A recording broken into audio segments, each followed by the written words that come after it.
Hello नमस्कार साथियों। आज हमारे चैनल में आपका बहुत बहुत स्वागत है।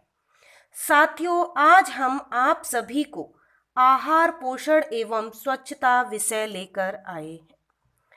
साथियों, आहार पोषण एवं स्वच्छता विषय में हम आपके लिए 2 चैप्टर करा चुके हैं। ये आपका तीसरा चैप्टर है, पोषण एवं इसके प्रकार। साथियों, हम दूसरे चैप्टर में संतुलित आहार के बारे में बता चुके हैं। पहले चैप्टर में हम पोषक तत्वों के बारे में बता चुके हैं और आज हम आपको तीसरा चैप्टर लेकर आए हैं, पोषण एवं इसके प्रकार। पोषण क्या है और पोषण के प्रकार क्या है। साथियों, जैसा कि हम आप सभी जानते हैं कि पोषण क्या है, इसका उत्तर हर व्यक्ति अपने विचारों के आधार पर देता है। डॉक्टरों के अनुसार पोषण वह है जिससे रोगी को अधिक आराम प्राप्त हो सके, जिसके लिए वह आहार तालिका में ऐसे पदार्थों का समावेश करेगा जिससे रोगी शीघ्र अच्छा हो सके। जबकि रोगी के अनुसार उसे अपने स्वास्थ्य को बनाए रखने के लिए अपने प्रिय भोजन का त्याग करना पड़ेगा। भोजन में प्राप्त सभी पौष्टिक तत्वों, प्रोटीन, वसा, कार्बोहाइड्रेट, खनिज लवण, विटामिन आदि मानव की वृद्धि व विकास में सहायक होकर उसे शक्ति प्रदान करते हैं। मानव को सदैव से ही भोजन के उपयोग, शरीर द्वारा उसका अवपोषण तथा शरीर पर पड़ने वाले उसके प्रभाव आदि के विषय में जानकारी प्राप्त करने की उत्सुकता रही है। मानव शरीर एक यंत्र के समान है जिसके विभिन्न अंग यांत्रिक कलपुर्जों के समान सदैव क्रियाशील रहते हैं। जैसे यंत्र के कलपुर्जों को क्रियाशील बनाए रखने के लिए ईंधन की आवश्यकता होती है, उसी प्रकार की को सुचारू रूप से करने के लिए भोजन की आवश्यकता होती है। शरीर के अंगों के कार्य करते रहने से ऊर्जा व्यय होती है तथा जीवाणु नष्ट होते हैं। साथ ही शरीर की वृद्धि व विकास भी निरंतर होता रहता है। अतः मानव का भोजन व पोषण विज्ञान में रुचि लेना स्वाभाविक है। यदि प्रारंभिक वृद्धि काल में उचित पोषण के अभाव से वृद्धि विकास अवरुद्ध हो जाता है तो जीवन में कोई ऐसा अवसर आने की संभावना नहीं है जब इस दोष को दूर किया जा सके। पोषण का अर्थ एवं परिभाषाएं।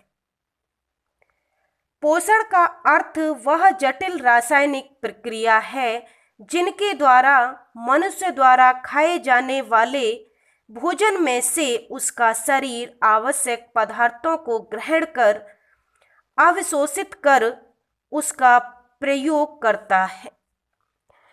पोषण का अर्थ भोजन का पाचन, अवशोषण व चयापचय है, जिसके द्वारा शरीर का निर्माण कार्य, उसकी वृद्धि व विकास व रोग प्रतिरोधक क्षमता विकसित होती है। यदि मनुष्य द्वारा खाया गया भोजन अपने ये 3 कार्य करता है तो उसका पोषण होता है, अन्यथा नहीं। पोषण का यह कार्य भोजन में पाए जाने वाले पौष्टिक तत्व करते हैं। अतः भोजन का संबंध पौष्टिक तत्वों से होता है, क्योंकि शरीर में पाचन, अवशोषण, चयापचय इन्हीं पौष्टिक तत्वों से होता है।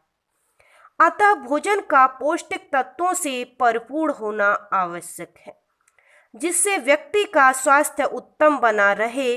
आहार में ऊर्जा की कमी से शरीर कमजोर पड़ जाता है। इसके अतिरिक्त भोजन वृद्धि व विकास कार्य भी करता है। निरंतर कार्यरत रहने के कारण शरीर की कोशिकाएं नष्ट हो जाती हैं। पौष्टिक तत्व के द्वारा नई कोशिकाओं का निर्माण होता है। इसके अतिरिक्त खाद्य पदार्थ शरीर में होने वाली आंतरिक क्रियाओं को भी नियंत्रित करते हैं, ताकि शरीर की विभिन्न रासायनिक क्रियाएं भी सुचारू रूप से संचालित हो सके।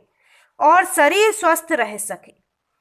पोषण के नवीन ज्ञान से मनुष्य की औसत आयु में वृद्धि हुई है।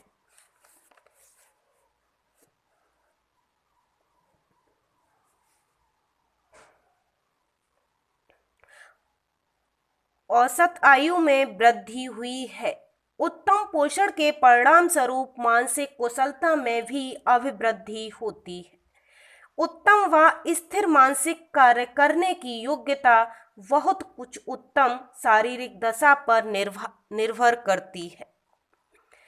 कई अवसरों पर अधीर, चिड़चिड़े तथा एकाग्र चित्तता के अभाव वाले बालकों के भोजन में जब समुचित परिवर्तन किया गया तो उनके व्यवहार में पर्याप्त सुधार देखा गया।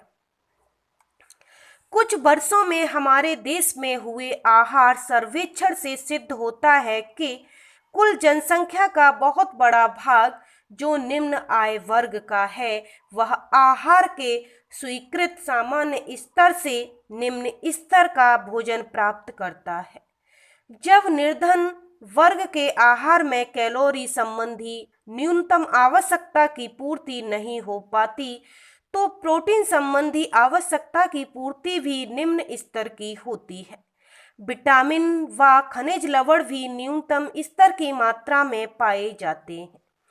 पोषण संबंधी सर्वेक्षणों से ज्ञात होता है कि गर्भवती स्त्रियों, शिशुओं, बच्चों तथा परिचर्या करने वाली माताओं में पोषण संबंधी न्यूनता जन्य रोग अधिक पाए जाते हैं। इनमें से कुछ में कुपोषण के लक्षण प्रकट नहीं होते, लेकिन उनमें उत्तम स्वास्थ्य की विशेषताएं भी नहीं पाई जाती है।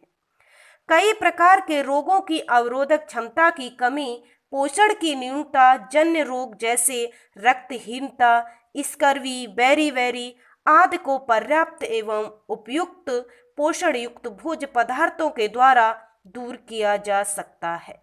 यह सिद्ध हो चुका है कि पर्याप्त और समुचित दिखाई देने वाले भोजन में भी जब अतिरिक्त मात्रा में सुरक्षात्मक भोजन प्रयुक्त किया गया तो उसके परिणाम स्वरूप स्वयं को पूर्ण रूप से स्वस्थ समझने वाले व्यक्ति को भी और अधिक अच्छे स्वास्थ्य, आंतरिक शक्ति व कुशलता का अनुभव हुआ।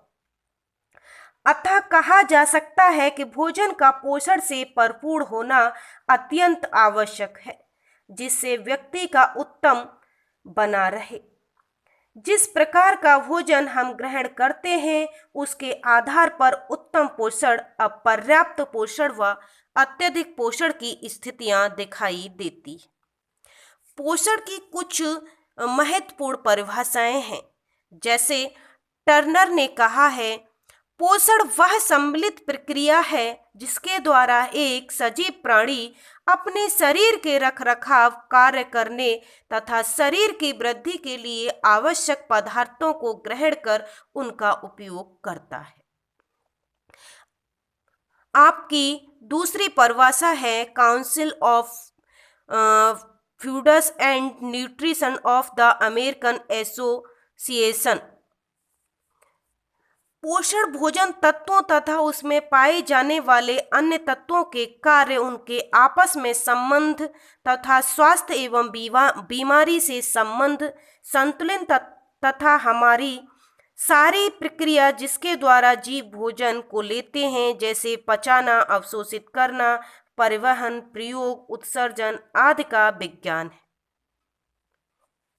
सरल शब्दों में हम ये भी कह सकते हैं कि पोषण शरीर में होने वाली विभिन्न क्रियाओं का तालमेल है, जिनके द्वारा जीवित प्राणी ऐसे पदार्थों को ग्रहण करते हैं जो शरीर के विभिन्न कार्यों को नियंत्रित करते हैं एवं शारीरिक विकास तथा शारीरिक टूट फूट की मरम्मत करते हैं। साथियों, आज के लिए इतना ही। धन्यवाद।